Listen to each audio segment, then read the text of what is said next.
Hello and welcome back to She's in Focus, the podcast dedicated to inspiring and empowering female filmmakers and video creators from all walks of life and on every step of their creative journey.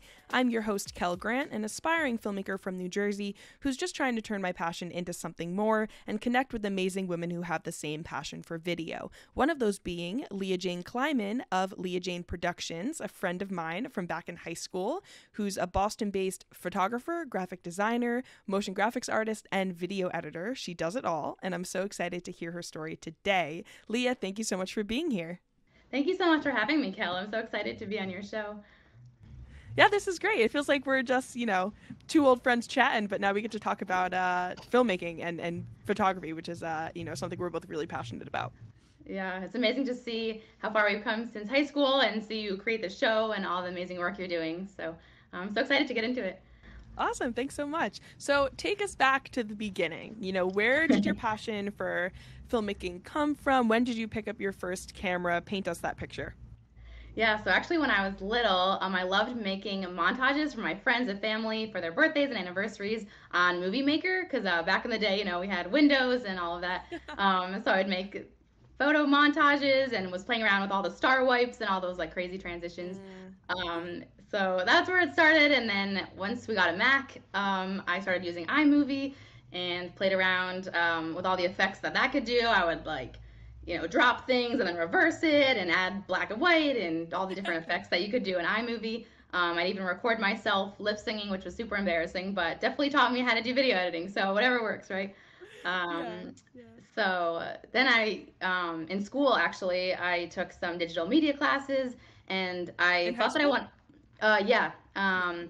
And then I also, in 2011, whenever that was, I decided to sign up for a music video camp in New York City at the New York Film Academy. And it was like a week-long camp, and they taught you how to film and edit. And it's funny, the guy who taught it, he was like, you should go into photography, which is funny because I was like, oh, I'm here for a music video, camp, whatever. But, lo and behold, I guess I'm doing it all. So that, got me, I guess, into video editing and filming a little bit. And then I took some more classes in high school. I took photography, I took digital media, and I kind of was on the path that I wanted to do video editing. Even though I liked filming, when I would travel, I would film and make videos, but it was more because I liked the editing of it. And actually in high school, I don't know if you remember, we took a class that was taught you how to figure out, I guess, what your career was and what different jobs were available. And so I took the online test, and it's one of the options was digital media designer, and I was like, that's what I want to do. I want to, take photos and videos and text and put it all together, music, all that. So then I started looking up different colleges and their universities and seeing which had a media program. And Northeastern had the College of Media Arts and Design, and they were very innovative, and it was in Boston, and I love Boston. I'm still here, so Boston's still my heart. And so when I visited Northeastern, I was like, I love it here. I want to go here. So, so I went to Northeastern, and I was in the College of Media Arts and Design, and I studied media arts with a concentration in video production. So I took a lot of video classes, I took some graphic design classes too, in the media arts department. I took some photography classes, and then I thought I was going to do video editing. So I also, at Northeastern, they have the co-op program, so you get to do different internships. So my first internship was in New York City. It was at Mindfile Multimedia, which is a video production company there. And so that was really cool. I got to be hands-on, help set up the equipment. I also got to help in the office, some behind the scenes. And I was really interested in motion graphics, and one of the employees, he was a motion designer. So I asked him a lot of questions and asked him for tips, and he gave me some design projects actually to help with different videos he was working on. So it was cool to get to kind of be a part of that, and I was like, I really want to learn more about motion graphics. And also, I forgot, I worked at a sleepaway camp that I had gone to as a camper. I was the videographer at Camp Vermont in New England, and it was really cool because I got it helped me a lot learn a lot about filming and different angles and capturing different events. So that was an awesome experience and definitely helped start, I guess, my media video career. I know it's funny, you asked initially about my first camera. That's I guess a different topic. But so first I had, and I guess that's like taking me back. I don't know if I should transition. Yeah, But go ahead. because so back, let's see. Actually, it was when Facebook first started coming out. I was like, oh, I want a really like high quality profile picture, super whatever, middle school of Yeah. me. And so for my, what is it, my 16th birthday, my grandparents were like, oh, what do you want? Like jewelry, clothes. And I was like, I want a camera. Like, I want a DSLR. Because before that, I actually had a Coolpix camera, which is what Jasmine had said in your first episode. Yeah. And we were like, we went to DC and I was trying to take pictures on this Coolpix. And I was like, why isn't the quality good? Like, I just want to have the blurry depth of field. And, I was frustrated. So then I got so then for my Sweet 16, I got a Nikon D5100. So that was awesome, like learning, about DSLR. I took an intro to photography class just to learn how to use the camera and the manual settings, and that definitely jump-started my photography career. So then, after that, I would, have photo shoots with my friends and edit photos on Photoshop and all of that. And so then I went to sleepaway camp and worked as a videographer. And there they gave me like a video camera, like it was a straight up like camcorder. So I filmed on that, which like didn't have as many, effects as the DSLR, like with depth of field or making it look super cinematic, but it definitely got the job across, or job done.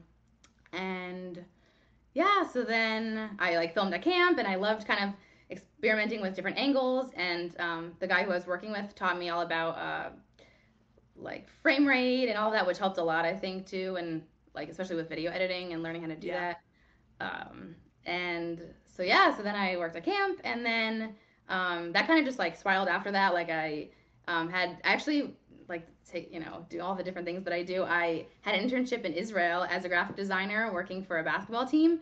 And I probably got that job because of the working at camp, but that was a really cool experience to be in Israel and to see what life is like there.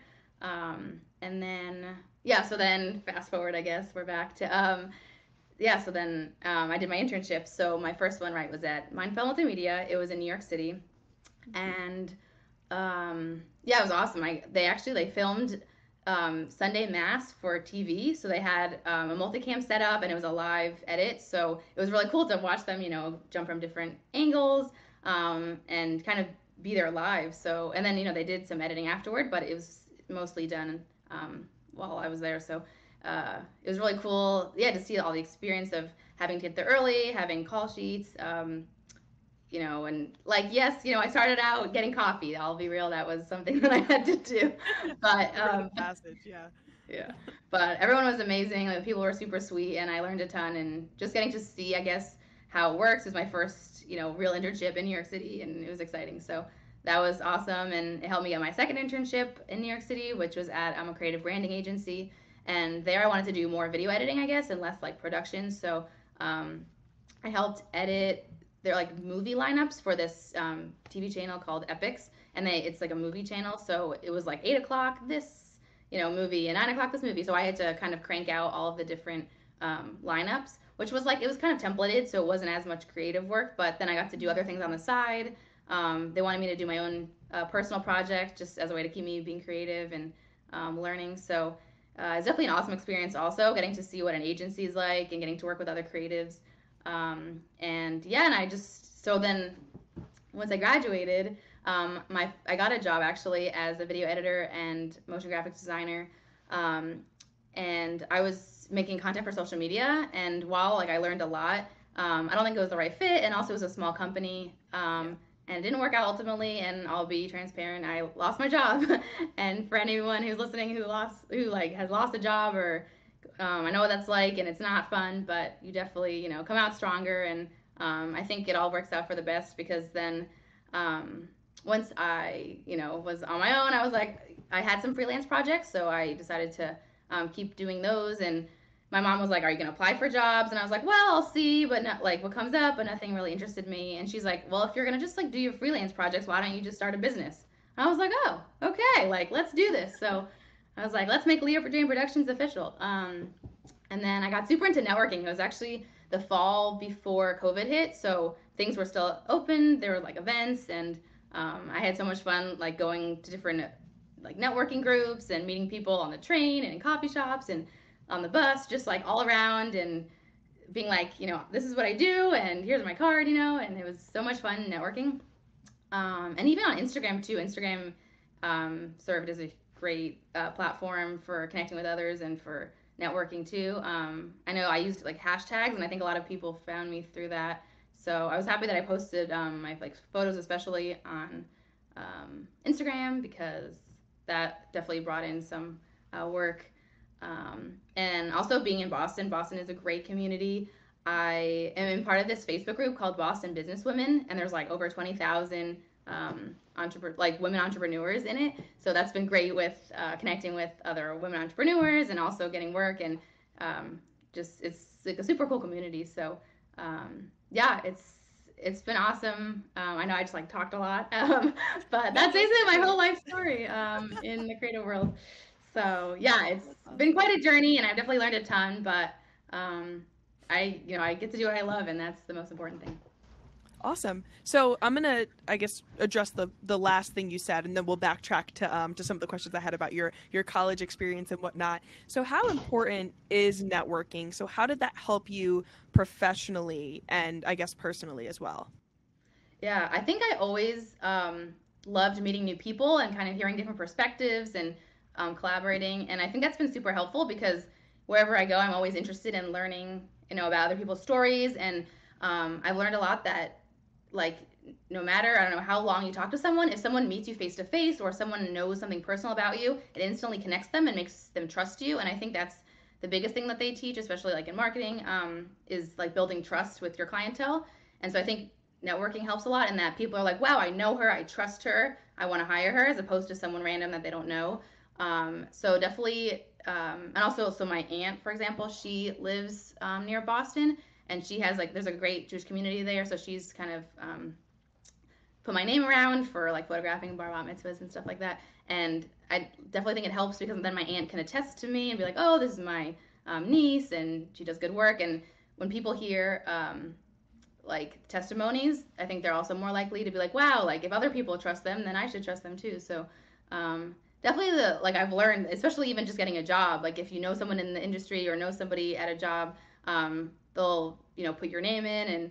And so just like who you know, right, that's, I don't know, super important, I think, in anyone's career. Yeah, absolutely. So it's not only,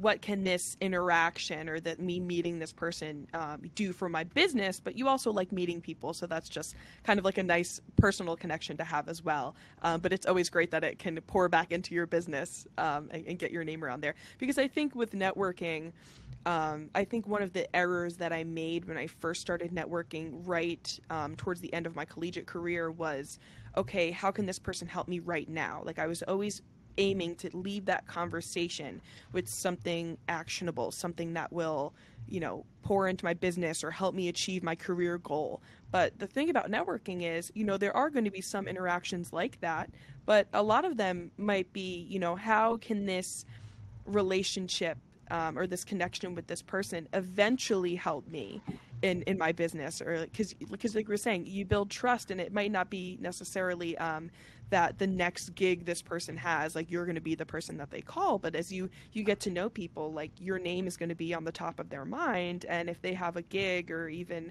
in your aunt's case, if someone has a bar bat mitzvah, you're the first person that comes to mind, so inevitably she'll contact you and make that connection for you. So I think it's not only thinking about not thinking of networking as pardon me, the short-term game, but also like the long-term game in that. And I think also I made the mistake of when I just got out of college, or when I was just first looking for my job, my career counselor was like, you got to reach out to alumni, you gotta make these connections. And I ended up, oddly enough, the company I work for now, my corporate job, I ended up chatting one of those employees on LinkedIn. She was only there 2 years at the point that I messaged her. She wasn't that much older than I was. And I went into her DMs and I was like, oh, hi, like, would you mind telling me about your experience, blah, blah, blah.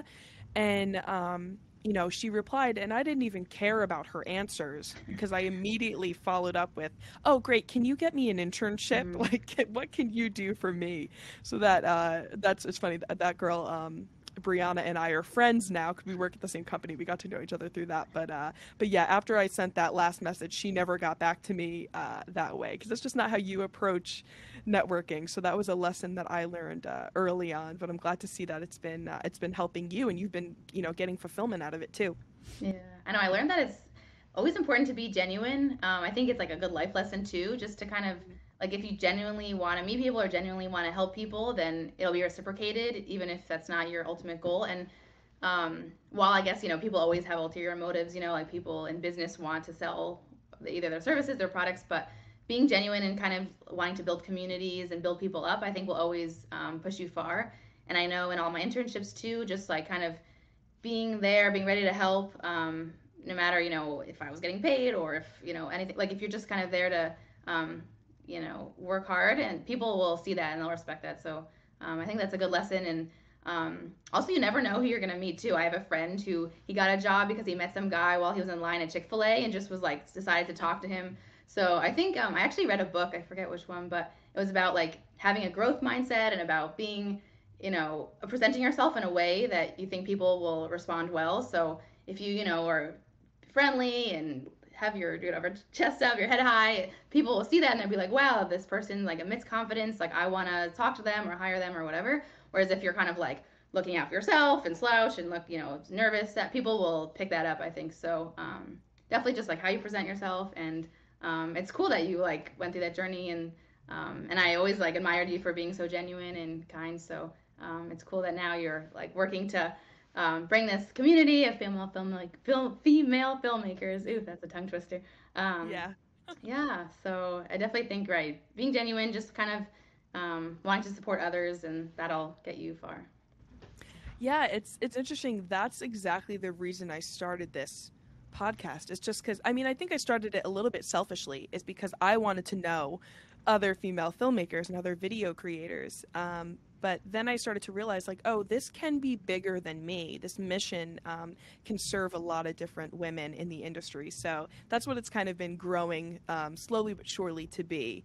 But yeah, if I would have gone into this with this mindset of, okay, I'm going to meet these people so they can connect me to this person that they know, I think, like, people would pick up on that. Absolutely. You're right. It's about being genuine and kind of stepping into your purpose. And when you do that, I think that your authenticness, or your authenticness, that's not a word, your authenticity comes through. Your authenticity comes through, and that's really what people are drawn to. Yeah. I think. No, I know on social media, they always say like, oh, you should be authentic, you should be real, because that's what people want to see is, that we're humans too, and we make mistakes, and but kind of just, showing your human side, right, and being authentic. So definitely it's super important, I think, especially in entrepreneurship, too, is, to kind of be like upfront, be transparent with your audience. Yeah, and I definitely want to touch on your social media strategy and things like that for your business. But let's just backtrack real quick to your college experience, or your high school experience. Let's start there. So you took some beginner classes like intro to photography and stuff like that, or digital media, when you were in high school. Did you think that helped lay the foundation for your skills? Because I never took a class like that. I took a lot of like television production classes, so I gained a lot of my in front of the camera skills from doing the daily news. And you girl, you remember seeing me on there doing the daily news and being a radio host on WMCX, not WMCX, 90.5 WCVH. That's what it is. Oh, no way. That's cool. Yeah. And so, thinking about those experiences, those helped lay my foundation, but I lack those skills, those fundamental skills in photography and even in videography up until last year, because I didn't take those introductory classes. So how do you think those kind of laid the groundwork for your skills? Yeah, no, I'm definitely grateful that I kind of had this idea that I wanted to do digital media when I was in high school, because I know a lot of people kind of don't discover what they want to do until later, which is also totally fine. And, you have time to do that. But I just like happen to know, which I'm very grateful for. And so I took digital media or digital multimedia, and I learned how to use Premiere, which definitely helped a lot in getting me prepared to submit a portfolio to college or things like that. So that was like awesome that I learned Premiere. I did take a photography course like outside of school, which that helped a lot with learning manual settings. Because definitely in professional photography, you have to kind of know how the camera works in order to be able to break the rules and all of that. So that helped a lot. And even just taking intro to art courses, or intro courses for art, taught me about composition and colors and things like the basic foundation of art. Because even though a lot of people don't look at photography as like, wow, this is like painting or drawing, but it has the fundamentals of art. So that helped too, just having a foundation. And then I did take photography courses. Oh yeah, actually, that reminds me. I took 2 photography courses in high school, and I learned a ton from those because we learned like the different elements. So like with motion, we practice moving our camera and creating like motion, like having this object in focus, but then everything else blurry. We learned about long exposures and using, what are they called? Those like not lightsabers. What are they called? The glow sticks. And we drew with glow sticks and made, write your name, whatever, and you can capture it on camera. So definitely learning all these like extra things for photography as opposed to just like pointing your camera and taking a picture helped a lot. And I think, differentiates a beginner from more professional.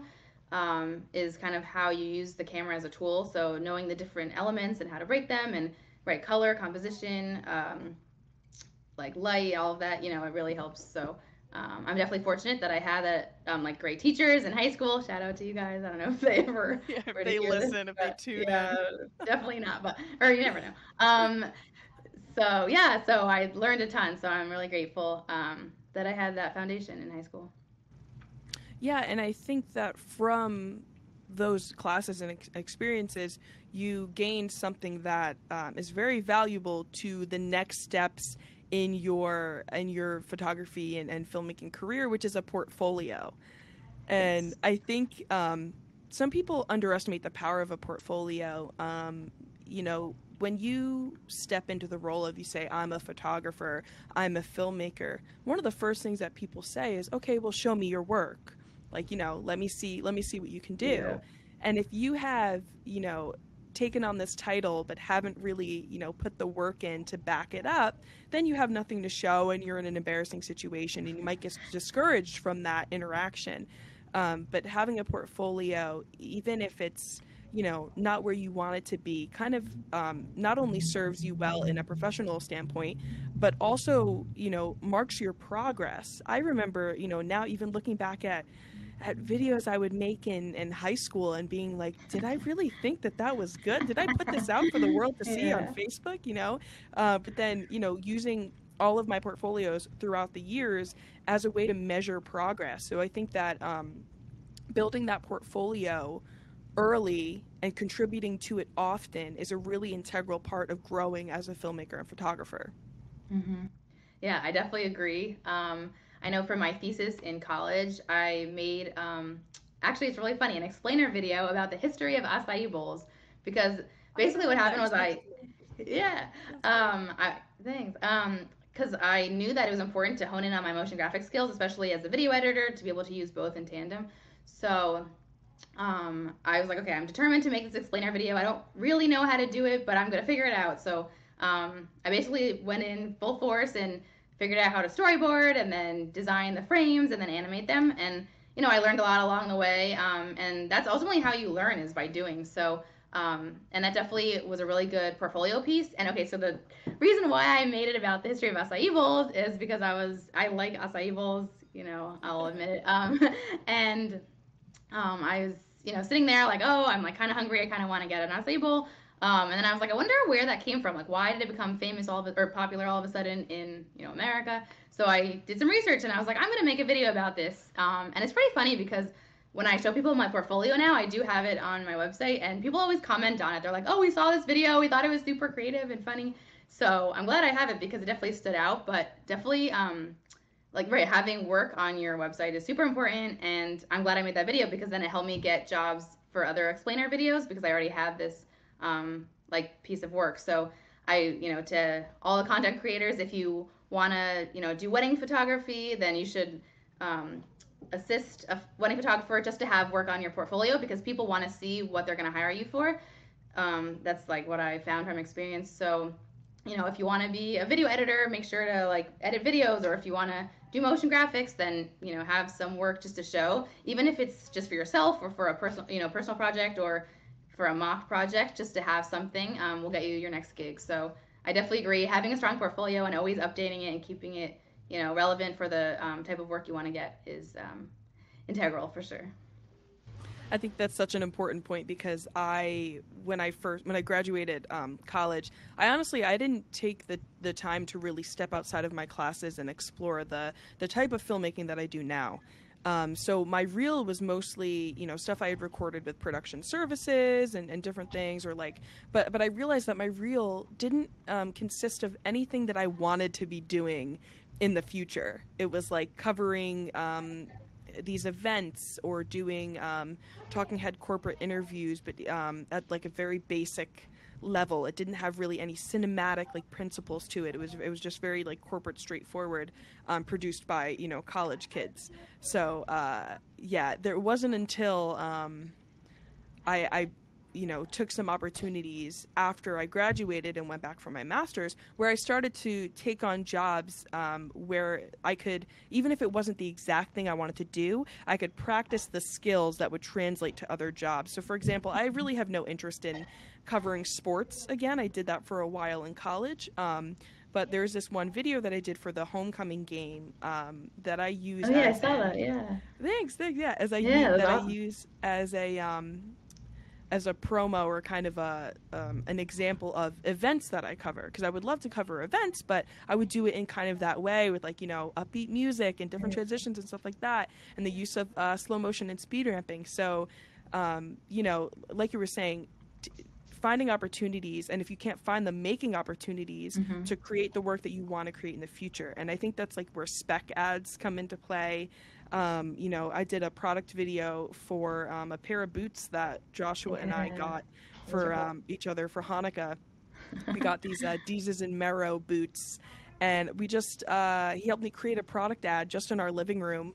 And I posted that on social media, and it's okay, I've never worked for a company. I've never been hired to do a product ad, but if I were ever to, find the right connection or seek out the opportunity, I could say, here's an example of something like that. So yeah, I know. I love that video. I love your work that you always post. It's awesome. It's becoming, so cinematic, and it's so cool to see. So keep posting it. Keep, doing it.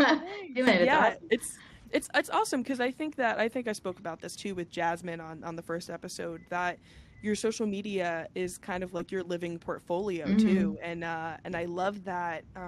There are some videos that I'm unsure about when I post, but I'm always glad that I did, because even if it's not well received or it doesn't get the most likes, I can always compare that video to the video that I post 4 weeks after that and say, oh, here's how I improved. So anyone looking on my page can be able to see that progress too. And I think, social media is all about documenting your journey. It's not always going to be your best work all of the time.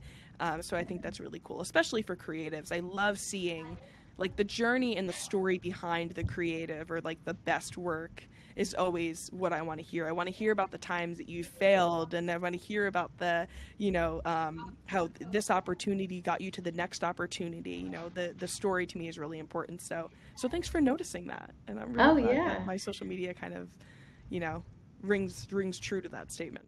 Yeah, of course. Also, I know with social media, everyone always, is looking for likes and followers, but at the end of the day, if, whatever you post converts into business or collaborations, then you succeeded, because, I might not get the, most amount of likes or whatever, but if someone sees my photos and are like, wow, I want to hire you, then I succeeded, So you have to think about what your ultimate goal is, and not try to compare yourself to other people and be like, wow, they're so, Instagram famous or whatever. If you're doing what makes you happy, then that's all that matters, Absolutely. And people will also seek you out based on your potential. My old boss, I used to work at a piercing and tattoo shop when I was in high school. And my old boss reached out to me on social media and was like, hey, I'd like you to create a studio tour for the new renovations of the piercing shop. And I told them, I was like, I've never done a video like that. And they replied with, I've seen your work. I know you're going to do great. And that's when I actually had the moment when I was like, you know what, this is my first time doing a video like this, so I'll tell you what, I'll do it for free, the first one, and if you want more work eventually. So doing that free to fee model for business is also a really good strategy, because it took the pressure off of me, number one, because I could say, you know, at the end of the day, if I totally fuck this up, they're going to say, okay, well, we wasted some time, but we didn't pay them for this. So, you know, we'll be fine. And for me, if it goes well, like the best situation that could happen is I do this video for free. The client loves it. They hire me back for more paid gigs, but now I have this awesome piece for my portfolio to help get other clients as well. And I went through the experience, because that's the thing. You have to kind of address fear head on when you're first starting, because, you know, there's always going to be like your first wedding that you shoot, your first corporate shoot. Like, you have to get the first one done. That to get over that hump, because once you have it under your belt, and I'm sure you can attest to this, every other one gets a little bit easier. Yeah, no, definitely.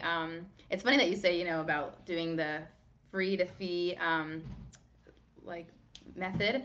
I've also learned that you can kind of just fake it till you make it, and if you sound confident, people will kind of believe you, which is wild. I know I talked to people and they were like, oh, like I'm looking to, you know, do this. And I'm like, oh, I'm a graphic designer. Had I ever designed a logo before for a client? Or like, you know, no, but I just, you know, confidently said it. And they were like, oh, cool, then here's the project. And for that, it's a little easier because you're kind of like, you know, on your computer. And if I have to look something up, it's easy to do that. Whereas if you're like filming and you're there, you know, then it's harder, because if you screw up, you know, that's it. But I know for photography, I actually so I was in these like Jewish organizations, and one of them, they posted in some Facebook group looking for a photographer, and I was like, I'm a photographer. Had I ever done a paid gig? No, but you know, I'm a photographer, whatever, right? And so he was like, awesome, we'll pay you like $50 an hour to photograph this event. And I was like, cool, that sounds great.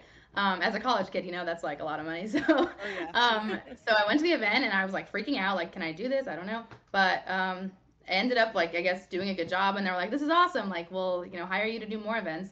And then it ended up that the guy who hired me, I photographed his wedding, which that was super scary because that was, you know, my first wedding and I didn't know what I was doing. I was like, oh my God, I need to buy like 1 million SD cards and 1 million, you know, batteries or whatever, like freaking out. But luckily it worked out great. And I mean, now looking back, I was like, I know how I like to photograph better and I could do a better job now. And, you know, the quality maybe wasn't as great as it could have been, but like it was good enough. And you have to start somewhere. And also, of course, you adjust your prices. Like when I first started, I wasn't charging, you know, like as much as I would now. So you know, pricing is a whole nother ballgame. Like that's, I don't know, something else, but definitely like, you know, you have to start somewhere. So, and you kind of like fake it till you make it, and you have to write, like, as you said, face fear head on, and like, it's scary and, you know, my heart's racing, but it's so worth it in the end, because you learn a ton. And if you like, if a lot of things you want to, you know, prepare, like you don't want to use like Flash for the first time at an event, but if you like, so you want to like practice ahead of time, or, you know, whatever, or use a camera for the first time at an event, but you know, you have to start somewhere. So either you can assist someone and have them teach you, or, you know, you start with a smaller scale event, or, you know, for filming, you have a smaller project, or as you said, which is a great idea, to do like free to fee. So if you like it, then, you know, you're going to get, and then, you know, hopefully in the future you can hire me. So definitely like all great approaches, but you definitely have to like face your fears and just be like, I trust myself. Like, you know, this is the only way to learn. Oh yeah, trusting yourself is a big part of it, because this just reminded me of something that happened in high school that I completely forgot, because I block it out in my memory, because this is how like traumatic this experience was for me. My cousin knew I was studying video production or I was in TV production in high school and going for that media production and video production in college. So she was getting married my senior year of high school. And they didn't have a lot of money, so they weren't going to hire a videographer anyway. So they were like, Kel, why don't you film this? And they gave me that gig instead of, I guess, now that I think about it, they didn't have, they had their bridesmaid spots filled. And so I think this was a way for like letting me be involved in the wedding party. But so I ended up filming this wedding for her back in 2015.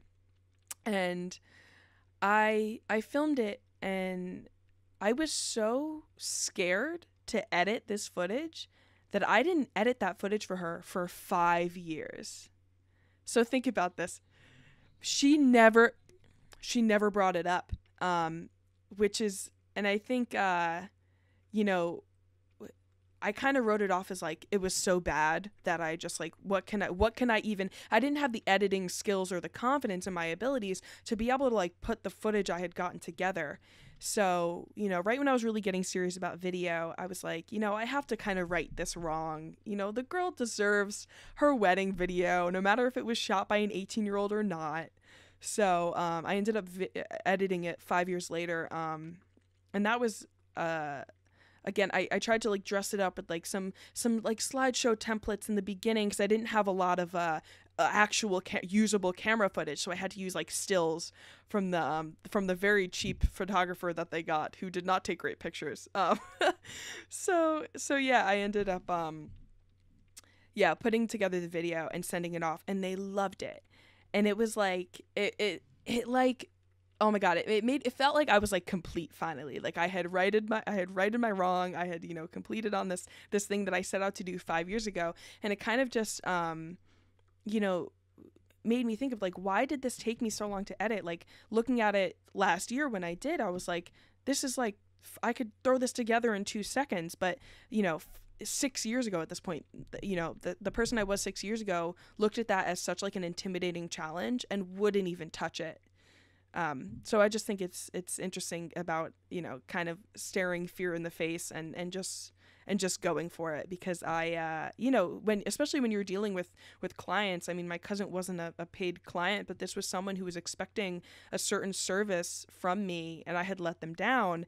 And if that were a paying client or something, like, you could really, you know, you can get into legal trouble for that. If you're a business, you can, you know, you could really, you know, fuck up some relationships that you have, burn some bridges. That that definitely is not business best practices. So I've learned from that experience, but it's funny. I haven't shot a wedding since then, but I have been looking for the opportunity to kind of rewrite that story of that experience several years ago. Well, it's cool that you could, you know, practice on like a family friend and it was low pressure, because that's the best way to practice when there's like not that much pressure. Yeah. But yeah, no, it's also hard. Like I think with these, you know, big projects, especially if there's like audio and video and, you know, all these editing and all these different aspects and skills, you know, it's hard to be like, I'm going to do it all and I'm just going to like, you know, it's like easier kind of to break it down into pieces. So until we kind of do that within ourselves and be like, okay, I'm going to just try this. Like it's easy to kind of get worked up and be like, I can't do this. I'm not going to, you know, I give up. I know for a lot of like design projects, you know, I'll get the brief from the client and I'll be like, oh my God, like what am I going to do? This is so much work. But I realized that the best thing you can do is kind of just to start, and then eventually it'll like, you know, work itself out. Like with designs, I'll be like, all right, I'm just going to kind of like put the text up there, put some colors, put some shapes. And the more I kind of dig deeper and like move things around and add different effects, I'm like, oh wait, actually this could work, or maybe this is better. So you kind of have to like start and just kind of jump right in and actually do the work and create the content in order to like get past those fears of like, oh, this is so overwhelming. And I think that applies to anything you do in life. If you break it down into smaller pieces and kind of just like start, like, you know, get out of bed and do the task, then that's kind of how you can evolve and, you know, push yourself. Because, you know, a lot of times we get in our heads about things and we're like, this is too overwhelming, I give up. And you're not going to get anywhere if you kind of, you know, let your mind take over. So it's definitely important to kind of just kind of start and see where it goes. Absolutely. And I think that we don't, like, I feel like as creatives, at least for me, I don't often enough think about it like I think about writing. Like when I used to write papers, it's like, okay, it's a first draft. For some reason, I never approached video or anything like that, or design, as this is a first draft. You know, get something down on the paper, get something on the screen, put something on the timeline, and then you can iterate and continue to evolve it. But it's always like, in my head, it always had to be perfect like the first time, or it always had to make sense. But, you know, there's been a handful of projects where I put something together and either a client or a boss said, yeah, not what we were thinking, and you have to go back to the drawing board. But you're right, you just have to start somewhere and kind of just go for it. I know, they should teach that in school. Like, this is a draft. This is not your final. Like, this is just the start, and then it gets better and better. And I know it took me a long time to learn that with clients. Like, at first, you know, when I was in college and high school, I would do a project and I show someone and they were like, well, you should change this. And I'm like, no, like, this is, like, I did it this way. I don't want to change it. Like, I don't want to have to go back and it's more work. I was like, oh crap, like I think it's fine how it is, and I would get offended and take it personally. But now I realize, like, first of all, it always gets better every time I take feedback. I mean, sometimes there's clients that have, their own vision, right? So, but for the most part, I feel like when they give feedback, it helps the video become better, and like they catch things that I miss, and it's a collaboration, and also to not take it personally, because everyone has their own, like opinions and ideas, and it's like it's not against you and your work. It's just this is how they want it to be. So I've kind of learned not to take it personally and just like this is part of the job. You edit it one time and you have to go back and make revisions. So instead of thinking about it like they're attacking my work, and it's more about like how can we collaborate and just make this better for the overall product. Yeah.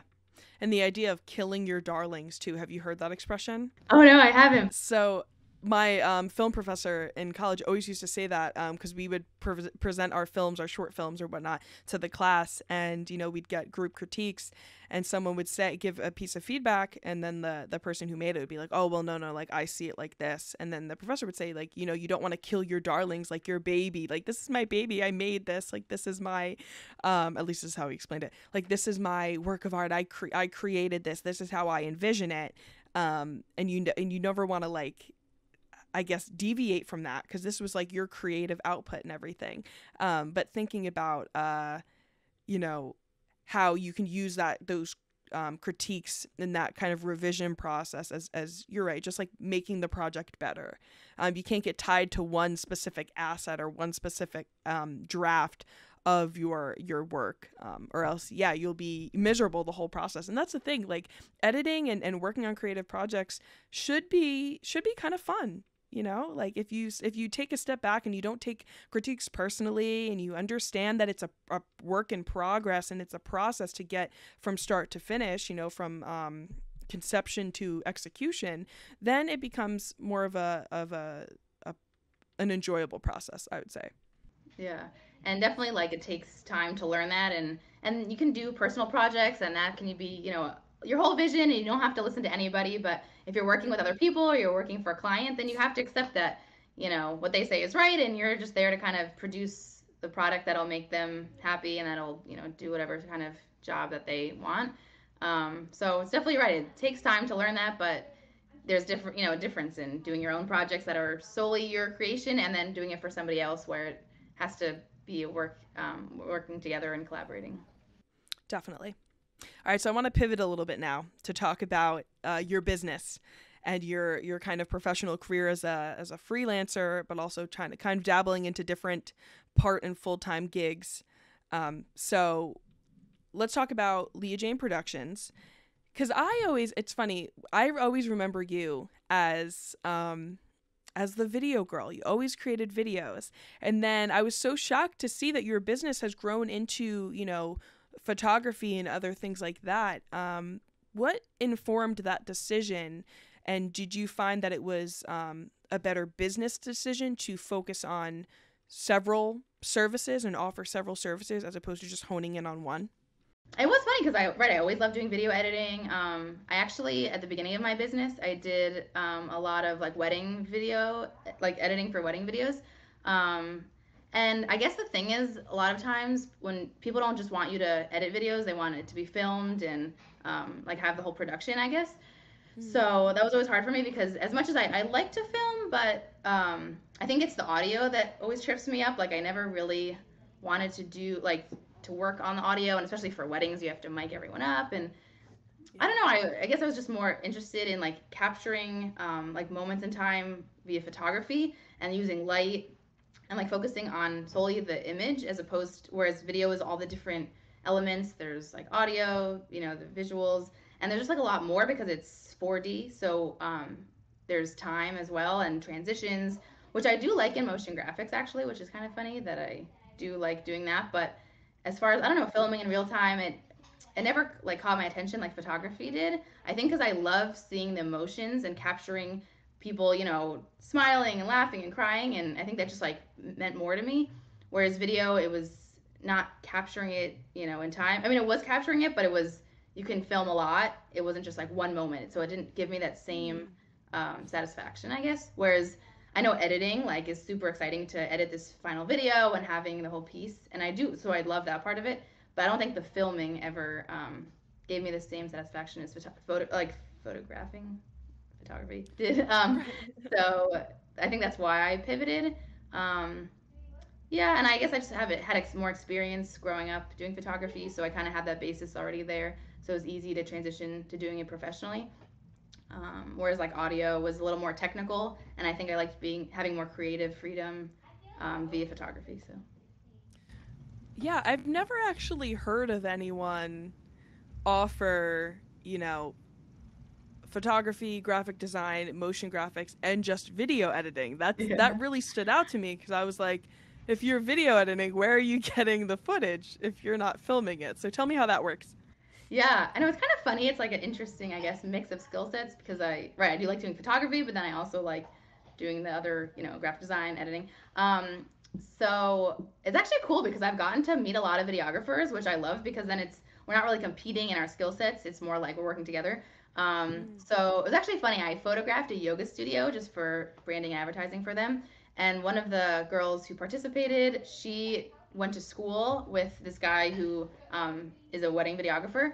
And I guess he was looking for help with editing because, it's hard if you're running your own business to do it all. So he outsourced work to me. So I did a bunch of like weddings for him. So I would just edit them. And it was awesome because I loved his footage. He did a great job filming and his lighting was great. So it was fun to edit his footage. And then I also met this couple. They also are a team of videographers. Like they're both videographers, and they've hired other people. And they needed help with editing. So at first I was actually doing some editing for them, but then now I'm doing photography for events that they film, which has actually been fun that I can transition and do that too. And there's another she's a female videographer. I'll have to connect you after this with her. Yeah, and so we actually met up for coffee one day, and then I'm gonna photograph a wedding that she's gonna film this fall, so I'm really excited about that. And she was working on a project that I helped with some motion graphics for her. But it's just been cool to kind of network and work like with these other videographers and work with them.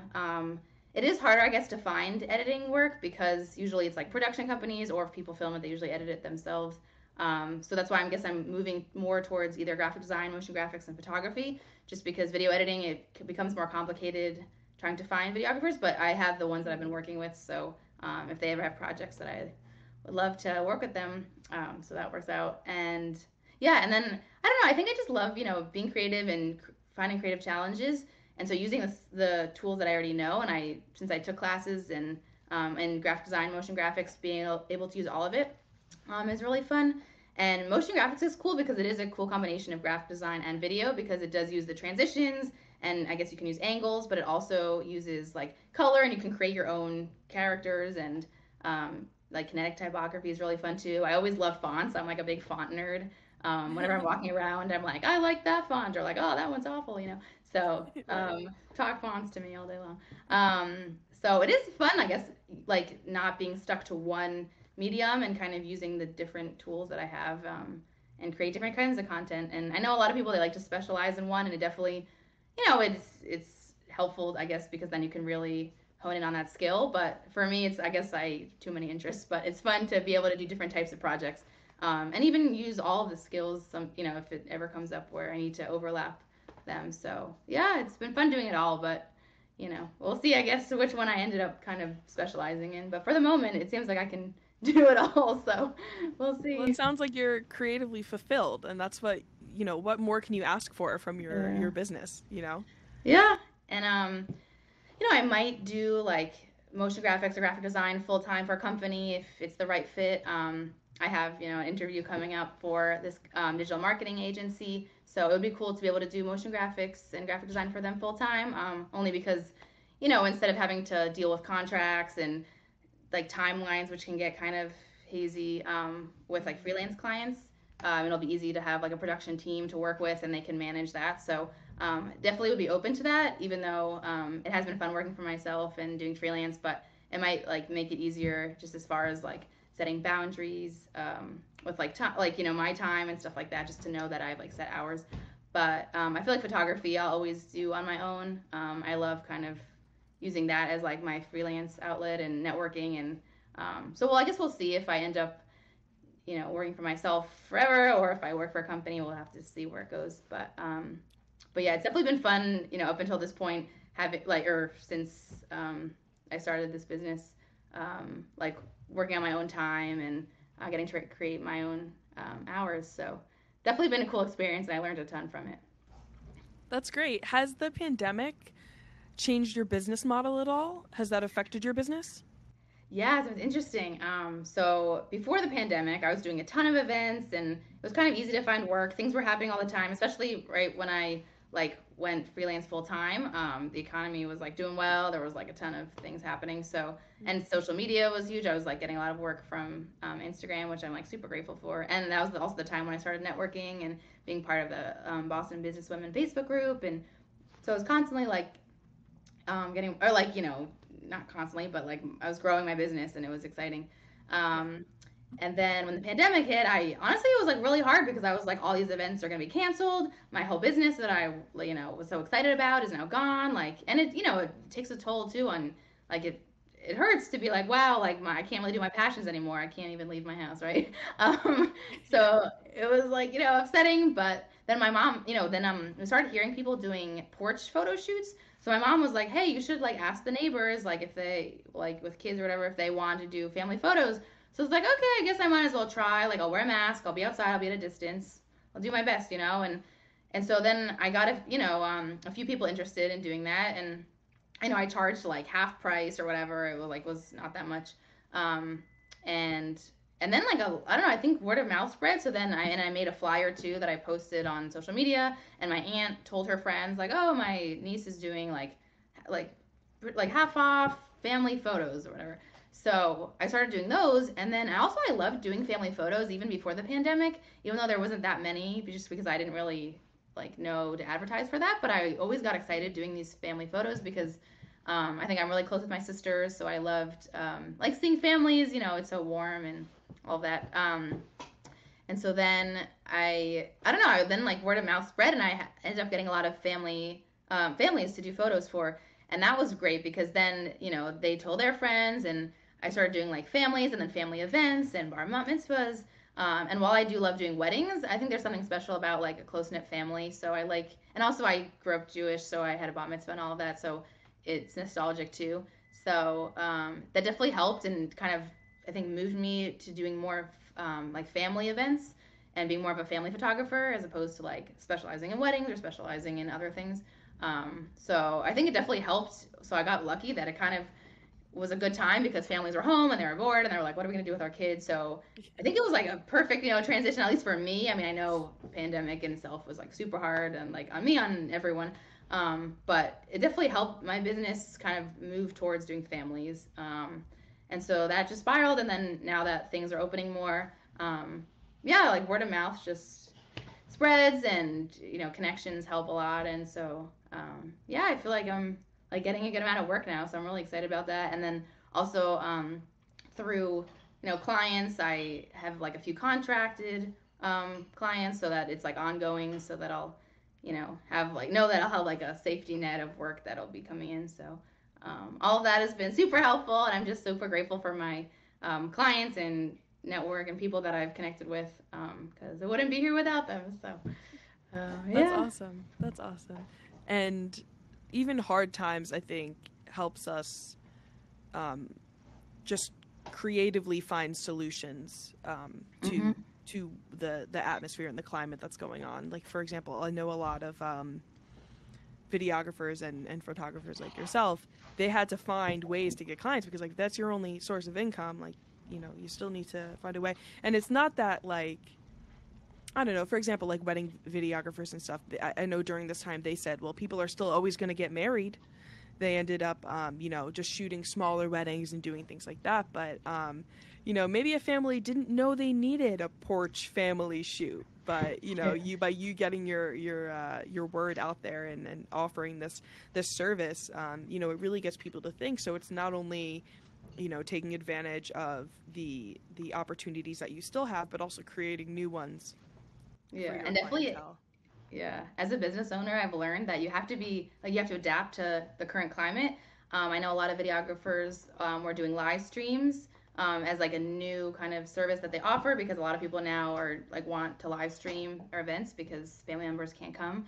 So I definitely like have learned that you have to adapt to what's happening. So if that means your prices have to lower, or if you have to offer like a different type of service, or like, you know, I always wear a mask now.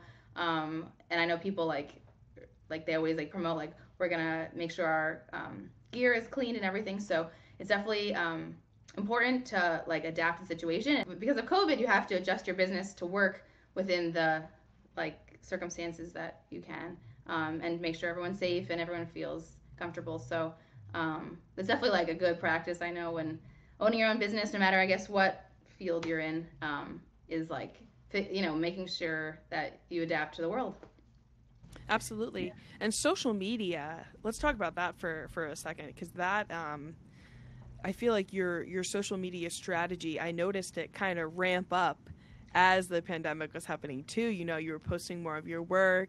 You ended up doing a giveaway when you reached 2K followers.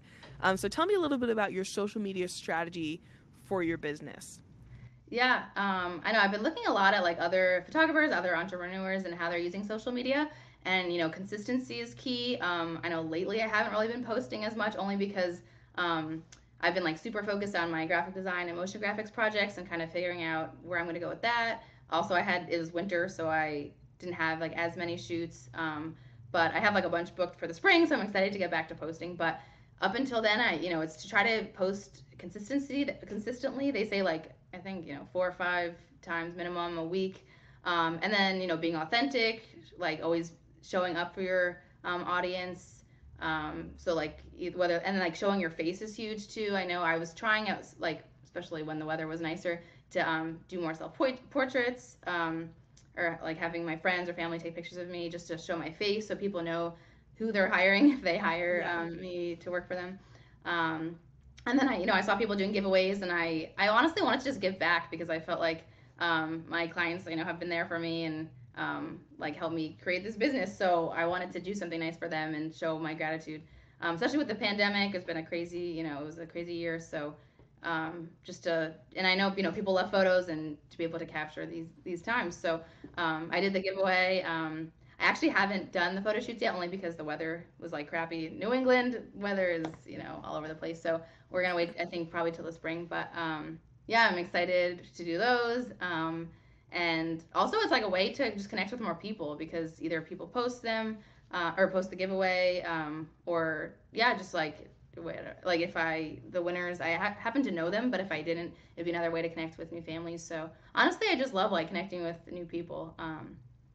So that yeah, so I was excited to do that. And I know there are like definitely like way more strategies and more marketing tips and tricks that you can use, and I'm like continue to try to learn them. But you know, I can't do everything. I have to hire someone, which I thought about. So we'll see where that goes. But you know, marketing is a whole other world, and you know, each facet of business, there's like you know, the legal side, there's the marketing, and then, you know, someone has to actually do the work, so, which I love to do. But you know, there's a lot, so you know, you can't do everything, but I'm definitely trying to learn as much as I can. Yeah, there's a lot to consider when you're a one-woman show, for Mm-hmm. sure. I think for social media, the thing that I've noticed recently, I've been using hashtags, and Oh yeah. I've always been kind of skeptical of hashtags. For some reason, for the longest time, I'm like, hashtags are a scam. When people put them on their page, it's just like spammy. It's for this and that. But I noticed that it really helps you reach the audience that you want to reach. You know, I've been posting on my personal Instagram stuff for She's in Focus, as well as stuff for my, you know, my business. And I've noticed that when I use hashtags like hashtag female filmmakers, hashtag female video creators, I'm attracting, you know, women who follow those hashtags, and I'm growing my community, even if it's virtually, even if I've never met these women before. They're engaging with my content, and which allows me to find their profiles and look and see what they're doing. And it really helps you, because, and it's personally helped me, because I felt like, oh, like there's not that many female filmmakers, I'm putting out on this hashtag, and like who's really following this. But I've actually, even in my last post alone, I think I've connected with like 10 strangers that are female filmmakers that I've absolutely loved their work. So it's like, first of all, 10 more guests for the podcast. This is great. Yeah. But also just 10 more women to be inspired by and to grow the community. So I think, using social media to your advantage for, your personal life and your business is definitely the way to go. But yeah, you're right. There's so much to learn. I always thought social media was a bit of a joke until I started learning about all the different strategies and tactics that go behind it. And I know, for example, with my corporate job, we hire out a social media agency to help handle our strategy, because we can't possibly do everything in-house. And that's for like a major corporation. I can't imagine, for one person to try to do all of that.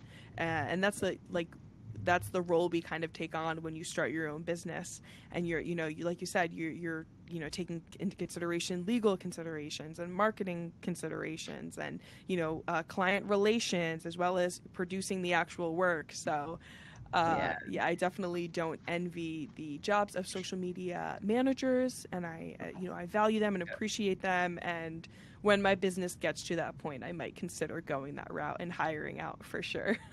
Yeah, no, I definitely have considered hiring people. I mean, you have to deal with the finances and figure out what makes sense. And that's why also I would, consider going to a full-time job, only because, and like doing photography on my own, just because there's so much to do, for it. And I love posting on social media. Like, it's exciting. I know a lot of people, they use Reels. I tried to do that, and then I kind of fell off of that. I don't know. It's a lot of work. I know, like making all the transitions, like, and I love video editing, but like you have to, I don't know, it's just a lot. So some people love it. I am not the one to be like, I'm like front and center in the video. So it was harder for me, but maybe I'll get back on it. Who knows? But I definitely agree with the hashtags. I had a mentor at one point, and she told me that you can like use hashtags for like your location, and that helps a lot. Also, I follow, other photographers that use that. And if I do like Boston photographer, New England photographer, like family photographer, then people can search it and they find me. So I definitely think, and like event photographer, especially I think those specific niches are not as like used a lot on social media. Also because a lot of times people who use social media are younger. So the photographer, like it was more the younger photographers I think that would use it. So I definitely tried to take advantage of that and use those hashtags. And I think that's helped a lot, especially before the pandemic. I was getting a lot of work. Hopefully in the future, if it's safe to have big events again, that'll help as well. But it's so far I think it's better to have it than to not, And they also say to mix up your hashtags and not do the same ones, because I think Instagram thinks it's like spam then or something, or it's like fake. So to mix it up, so then you also have different demographics. So yeah, I mean, I try to use them, and I mean, I feel like why not, right? Like if someone happens to search it and find me, then it's a win. So I want to wrap up with talking about the goals that you have for your business. One thing that, I can relate to you heavily on, and one thing I love about you is that you love to travel. Mm-hmm. And is that does that contribute to the goals of your business at all? Let me know how those two connect. Yeah, at one point I was thinking it'd be really cool to do either destination weddings or destination or bat mitzvahs, only because I do love to travel. And before the pandemic, actually, I got paid to do a photography gig in New York City, and that was so exciting for me. I was like, wow, it's my first gig where they put me up at a hotel. Like, this is awesome. So that was super exciting, and I felt like I peaked. But but at the same time, I feel like I did travel a lot in college. I'm very fortunate I got the chance to do that. And so it's almost nice too, just to have a community here in Boston, and to be able to, go to the gym and do my, regular day-to-day things, and, have my friends and spend time here in Boston too. So as much as I do love to travel, I don't know if I would want to do it all the time, every weekend, just because it's really exhausting. And I do like having my downtime, I've learned, especially during this pandemic. But I do want to continue traveling, and if I can have gigs while traveling, then that would be amazing. But I also do love working in the Boston community and growing that as well. So I think for now I'm happy being in Boston. We'll see, maybe one day I'll want to move and start somewhere else or do more traveling gigs. But I feel like for now this works, and also because there's so many different types of geography in the Boston area or New England. I've been up to New Hampshire, and that's it's beautiful, especially in the fall. Very country, and then I'm in the city, and there's also the beach, Cape Cod. So I feel like there's enough diversity here that it keeps me excited to go and explore new places. And then, if I want to travel, maybe do that like personally or like with friends and family, stuff like that. So I guess we'll have to see. At first, I thought I wanted to travel and make that like part of my career. Now I feel like I like to do it, as a way to relax and kind of get re-inspired and to, experience the world and not put as much pressure on it to do it for a career. So we'll have to see, I guess, where my life takes me. But that's where I'm at right now. Yeah, absolutely. And I think social media has kind of glamorized this idea of being like a travel photographer or a travel videographer. They're always on the road. They're always like sun-kissed and, and beautiful and happy. And yeah, I guess there are definitely benefits to settling down and kind of being part of a community while still having the option to travel if you wanted to. But I think that social media has kind of romanticized this idea of travel vloggers and travel photographers. But I'm sure it's not all the glitz and glam that we see on social media. I'm sure there are definitely some downsides to it. But yeah, even always having the option to travel is great. Yeah, and I know it's like maybe an influencer, if they put you up in hotels and you just like kind of get to lie on the beach, like that's great. But as a photographer, you have to make sure you can get everywhere in time, and if have all the gear, and it's, I don't know, it's like I feel like a lot of work to kind of logistically figure it out and how you're gonna get from one place to the next, and if you have a gig here and there. So I feel like it's harder than they make it out to be. Like, yes, you get to go to like, probably Hawaii. I'm sure that's awesome, or these tropical locations. But you still like you have to be on the plane. I like it's hard for me to sit still for hours on end. So to be on the plane the whole time, and like not to say that like it's once you're there it's amazing, and I love to travel, but I feel like when you're working you have to really make sure that everything goes well, and that can be challenging because I know when I've traveled just like for myself, there's a lot of things that can go wrong. So I can only imagine that's probably like amplified as you're trying to deal with then work and making sure that your clients are happy and everything. So I'm sure it's amazing, and it'd be cool to experience it, but I'm sure it's not as like perfect as it seems on social media. That's for sure. Yeah, definitely. When I had the opportunity to travel to Spain for 3 weeks for video work in college, actually, this was I was working for the production company on campus, and they took 2 of us with them to Spain to film. It was an amazing experience, but I definitely didn't get to like enjoy Spain while I was there because you were working, you're on the clock. There are so many considerations. Like you only have one shot to get this photo or this video. You're also, I'm fortunate enough to know a little bit of Spanish here and there. But, if you don't speak the language, there's a language barrier. So I loved working that trip, but I did not consider that a vacation. I would love to go back to Spain as just a tourist and enjoy that area.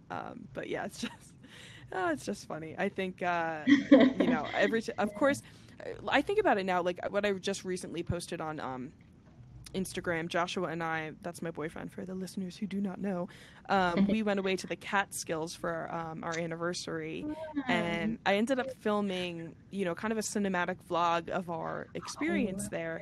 And it was really nice to have like those photo and video skills in my back pocket to document a personal venture without it having to be for work.